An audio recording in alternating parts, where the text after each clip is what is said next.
Hello student, स्वागत है आप सभी का एक नए वीडियो में। और यूपी पॉलिटेक्निक 7th और 8th राउंड की काउंसलिंग का शेड्यूल देख लीजिए। एक चीज़ मैं आपको क्लियर कर दूं कि इसमें आपको फ्लॉट का ऑप्शन नहीं मिलेगा किसी भी राउंड में। यानी कि अगर आप 7वें राउंड में जाते हैं, अगर सोचेंगे आप कि मुझे कॉलेज मिल गया है और मुझे ये कॉलेज नहीं चाहिए कि मैं 8वें राउंड में जा करके लूँगा, तो ऐसा नहीं है। आपको इसमें फ्लॉट करने का ऑप्शन नहीं मिलेगा। तो सारी चीज़ों को मैं आपको डिस्कस करके यहाँ पे सारी चीज़ आपको डिटेल में बता देता हूँ। देखिए यहाँ पे आपको दिख रहा होगा 7th round choice filling for all candidates for qualified candidates of UP and other states. यानी कि यूपी और अदर स्टेट के बच्चे भी इसमें भर सकते हैं, लेकिन केवल क्वालिफाइड कैंडिडेट्स, यानी कि जो बच्चे कह लीजिए कि क्वालिफाइड है, जिनके जेईई कब का जो रैंक कार्ड आया था और जिसमें क्वालिफाइड लिखा था, वही बच्चे केवल इसमें पार्टिसिपेट कर सकते हैं। काफ़ी सारे स्टूडेंट्स ये भी पूछ रहे थे कि सर मान लीजिए कि मैंने जेईई कब का एग्जाम नहीं दिया है, तो आपके लिए यहाँ पे कोई मौका नहीं मिलने वाला है। ठीक है, केवल यहाँ पे जो बच्चे जेईई कब का एंट्रेंस एग्जाम दिए हैं और क्वालिफाइड हैं और यूपी स्टेट के हों चाहे अदर स्टेट के हों, सभी बच्चे इसमें पार्टिसिपेट कर सकते हैं। 19 अक्टूबर 2023 से लेकर के 20 अक्टूबर 2023 तक आपके चॉइस फिलिंग का ऑप्शन रहेगा। और यहाँ पे काफ़ी सारे स्टूडेंट्स के मन में ये भी डाउट्स क्रिएट हो रहा होगा कि इसमें चॉइस फिलिंग कितना कर सकते हैं। तो जैसे कि आपने देखा होगा, जो स्पेशल राउंड आपका आया था 5वें के बाद से 6ठा राउंड, उसमें भी आपका अनलिमिटेड चॉइस फिलिंग का ऑप्शन आ रहा था। तो उसी प्रकार से सेम इसमें भी आएगा, लेकिन जो भी चीज़ आप चूज करेंगे, अब देखिए वैकेंट सीट अगर आती है तो मैं आपको तुरंत इन्फॉर्म कर दूंगा कि हाँ किस कॉलेज में कितनी सीटें खाली है, कौन सी ब्रांच के में सीटें खाली हैं, वो सारी जानकारी आपको टेलीग्राम के माध्यम से मिल जाएगी सबसे पहले। ठीक है, तो जो स्टूडेंट्स अभी तक टेलीग्राम चैनल को नहीं ज्वाइन किए हैं, जाकर के अगर आप इच्छुक होंगे तो टेलीग्राम चैनल को ज्वाइन कर सकते हैं। अब वैकेंट सीट आएगी, यानी कि कहाँ पे किस इंस्टीट्यूट में कौन सी ब्रांच में कौन सी सीटें खाली हैं, कितनी सीटें खाली हैं, तो अगर ये जानकारी आपके पास मिल जाएगी तो जाहिर सी बात है कि आपका उसमें थोड़ा सा मौका रहेगा। आप अपना रैंक कार्ड देखेंगे, रैंक देखेंगे, उस अकॉर्डिंग से, जैसे कि मान लीजिए कि आपका गवर्नमेंट पॉलिटेक्निक गोरखपुर में होगा, कुछ गवर्नमेंट में भी सीटें खाली हैं। क्यों खाली हैं? काफ़ी सारे स्टूडेंट्स जो कहिए कि 5th राउंड 6th राउंड हुआ, उसमें अपना डीवी नहीं करा पाए, यानी कि डॉक्यूमेंट वेरिफिकेशन नहीं करा पाए, या फिर जो बच्चे डॉक्यूमेंट वेरिफिकेशन करा लिए थे फीस समय से नहीं जमा कर पाए, तो इसके चलते उनका जो है वो सीट कहिए कि रिजेक्ट हो गया, यानी कि वो सीट उनको नहीं मिल पाया। तो वो सीटें, कुछ सीटें जो है गवर्नमेंट में भी खाली हैं, एडेड में भी कुछ सीटें खाली हैं, और प्राइवेट में तो मान लीजिए कि खाली ही खाली है। तो जो भी आपको मिल जाए, अगर आप पॉलिटेक्निक करना चाहते हैं, कहिए कि आपके अंदर आप इच्छुक है कि हाँ मुझे पॉलिटेक्निक करना ही है, आपके अंदर इच्छा है कि आप इंजीनियर बनना ही चाहते हैं, तो आप प्राइवेट से भी कर सकते हैं, कोई दिक्कत नहीं है। काफ़ी सारे स्टूडेंट्स करते हैं, इसमें कोई दिक्कत नहीं है, अगर आपके यहाँ पैसे की कमी नहीं है तो। ठीक है, इसमें कोई दिक्कत की बात नहीं है, और उसमें भी आपकी स्कॉलरशिप की राशि आ जाएगी अगर आप सही से स्कॉलरशिप का फॉर्म भरते हैं तो स्कॉलरशिप का फॉर्म तो मैंने अभी पिछली वीडियो में भी आपको बताया था, इंस्ट्रक्शंस वगैरह और प्रोसेस पूरा आपको कंप्लीट बताऊंगा। सही से भरेंगे, ध्यान से भरेंगे, कोई जल्दीबाजी नहीं करेंगे, गलती नहीं करेंगे। यहाँ आप देखिए दूसरा नंबर दिया हुआ है 7th राउंड का सीट अलॉटमेंट का रिजल्ट क्या होगा। यहाँ पे 21 तारीख को जारी हो जाएगा, और ऑल कैंडिडेट्स आर फ्री। देखिए यहाँ पे फ्लॉट का ऑप्शन आपको नहीं मिलेगा, सभी बच्चे यहाँ पे जितने, अगर आपको कॉलेज अलाउट हो जाता है तो आपका फ्रीज हो जाएगा।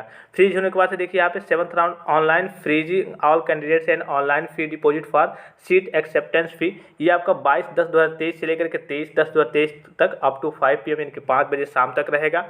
फिर आपका देखिए यहाँ पे ये आपका जो है फी जो आपका 3250 रुपये लगते हैं, ये आपको जमा करना ही पड़ेगा। अगर आपका कहिए कि ऑटोमेटिकली आपको कॉलेज मिला और फ्रीज हो गया, तो अगर कॉलेज नहीं मिला तब आप इस राउंड में ऑटोमेटिकली चले जाएंगे, कोई आपको फीस यानी 3250 रुपये नहीं देना पड़ेगा। यानी कि मान लीजिए अगर आपको 7वें राउंड में कोई कॉलेज अलॉट नहीं होता है तो आप डायरेक्टली 8वें राउंड में जाएंगे, उसमें आपको 7वें राउंड से 8वें राउंड में जाने के लिए 3250 रुपये नहीं पे करना होगा। अदरवाइज काफ़ी सारे स्टूडेंट्स पहले भी पे कर दिए होंगे और किसी कारणवश उनका एडमिशन नहीं हो पाया होगा, उनके लिए एक सुनहरा मौका है कि वो भी इसमें पार्टिसिपेट करें और अपना जो भी उनको कॉलेज वगैरह अलॉट होता है उस कॉलेज में वो जाकर के एडमिशन ले ले। तो उनके लिए भी सुनहरा मौका है। काफ़ी सारे स्टूडेंट्स हैं जो अपना कहिए कि 3250 रुपये पहले का ही पे कर दिए हैं। First round, second round, third round, fourth round, 5th round, 6th round, किसी भी राउंड में अगर आपने पे कर दिया है तो आपको दोबारा 3250 रुपये पे नहीं करना होता है, और ये 3250 रुपये आपकी फीस में कट जाती है। ये नहीं कि आपका कहिए कि वेस्ट नहीं जाता है, ये आपकी फीस में ही कट जाती है।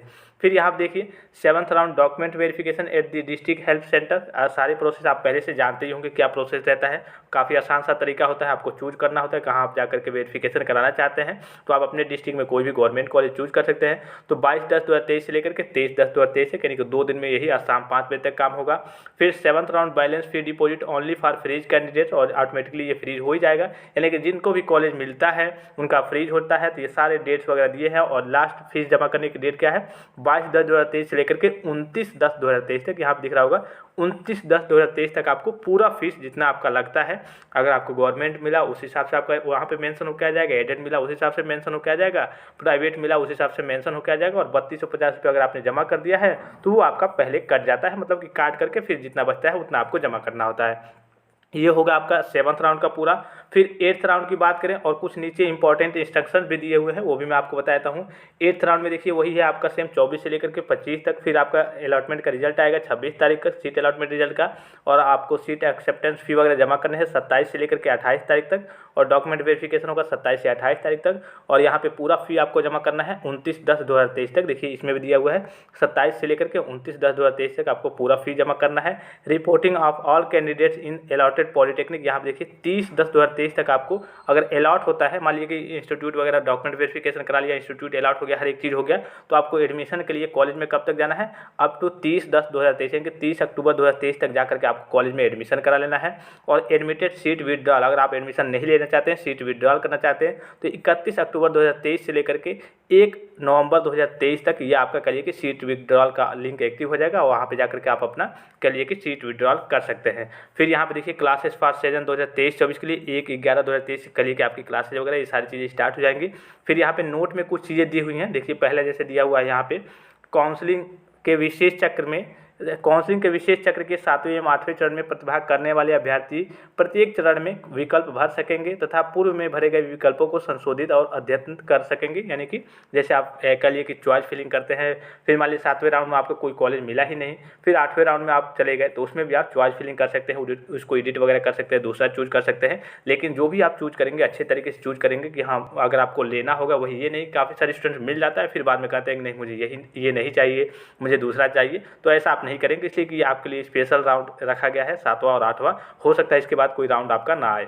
फिर देखिए विशेष चक्र के 7वें एवं 8वें चरण में डॉक्यूमेंट वेरिफिकेशन प्रदेश के सभी जनपदों में, ये तो आपको मालूम होगा, इसमें कुछ बताने की जरूरत नहीं है। फिर तीसरा देखिए विशेष काउंसलिंग के 7वें एवं 8वें चरण में केवल वे अभ्यर्थी भाग ले सकेंगे जो संयुक्त प्रवेश परीक्षा 2023 में सम्मिलित हुए हैं और विशेष काउंसलिंग के छठे चरण तक किसी भी संस्था में प्रवेश नहीं ले पाए हैं। यानी कि अगर आपका 6 चरण हुआ था उसमें आपने प्रवेश नहीं ले पाया, किसी भी कारणवश जो भी समस्या आ रही हो डॉक्यूमेंट वेरिफिकेशन की या फिर फीस नहीं जमा किया हो आपने, कुछ भी समस्या आई हो, अगर आपने एडमिशन नहीं ले पाया है तो आप इस राउंड में करिए पार्टिसिपेट करके एडमिशन ले सकते हैं।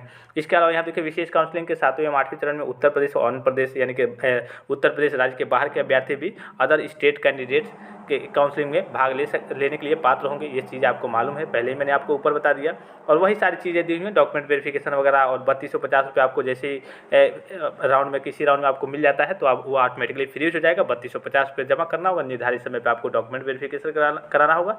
यही सारी चीज़ें वहाँ पर दी हुई हैं। और लास्ट में विड्रॉल का भी ऑप्शन दिया हुआ है कि आपको देखिए कि अभ्यर्थी को फीस वापसी सीट विड्रॉल हेतु दी गई निर्धारित तिथियों में करना होगा, अन्यथा किसी स्थिति में अभ्यर्थी द्वारा जमा की गई शुल्क की धनराशि वापस किया जाना नियमानुसार संभव नहीं होगा। यानी कि अगर आपको नहीं चाहिए, कॉलेज वगैरह अलॉट हुआ है जो, अगर आपने पैसा वगैरह जमा किया है तो 31/10/2023 से लेकर के 1/11/2023 के बीच आपको सीट विड्रॉल का ऑप्शन मिल जाएगा, वहाँ पे विड्रॉल कर लीजिए और अपना पैसा प्राप्त कर सकते हैं। आशा करता हूँ कि ये जानकारी आपको समझ में आई होगी। और भी कोई जानकारी चाहिए तो आप कमेंट करके पूछ सकते हैं। फिलहाल इस वीडियो में इतना ही, इजाजत दीजिए, धन्यवाद, थैंक्स फॉर वॉचिंग। मिलते हैं नेक्स्ट वीडियो में।